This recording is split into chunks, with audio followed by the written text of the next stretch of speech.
Love స్టోరీస్‌లో strong conflict point and emotion అనేది పర్ఫెక్ట్‌గా వర్కౌట్ అయితే బాక్స్ ఆఫీస్ వద్ద అద్భుతాలు సృష్టిస్తాయి. 'బేబీ' మూవీకి ప్లస్ అయింది. ఇందులో మిస్ అయింది కూడా అదే. ప్లాట్ లైన్ వచ్చేసి 3 ఇయర్స్ సిన్సియర్ లవ్. బ్రేకప్ అయిన అమ్మాయి డైరెక్టర్ కావాలనే అబ్బాయిని లవ్ చేసిన తర్వాత వచ్చిన ప్రాబ్లమ్స్ ఏంటి? వాళ్ళ జీవితాల్లో జరిగిన ఘోరమైన సంఘటన ఏంటి? దానివల్ల వారి లైఫ్ ఏమైంది? అనేదే 'Chennai love story' concept. Performances wise అందరికంటే ఎక్కువ ఇంప్రెస్ చేసింది శ్రీగౌరి. తన లుక్స్ ఎంత నేచురల్‌గా ఉన్నాయో పర్ఫార్మెన్స్ కూడా అంతే నేచురల్‌గా ఉంది. పక్కన ఎలాంటి ఆర్టిస్ట్ ఉన్నా అందరినీ తన పర్ఫార్మెన్స్‌తో డామినేట్ చేసి పడేసింది. ఇక కిరణ్ అబ్బవరం ఇప్పటివరకు చేసిన మూవీస్‌లో బెస్ట్ పర్ఫార్మెన్స్ ఇచ్చిన మూవీ అంటే ఇదే.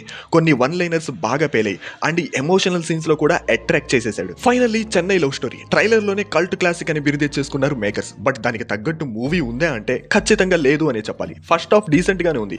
ఇంటర్వెల్ దగ్గర వచ్చే ట్విస్ట్ అండ్ షాకింగ్ ఫ్యాక్టర్ అంత ఎఫెక్టివ్‌గా అనిపించలేదు.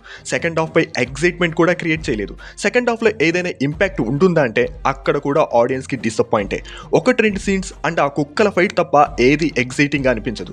సో హెవీ ఎక్స్పెక్టేషన్స్ పెట్టుకోకుండా థియేటర్కి వెళ్తే బెటర్. అలాగే మూవీ చూసిన తర్వాత మీ ఒపీనియన్ ఏంటో కామెంట్ చేయండి.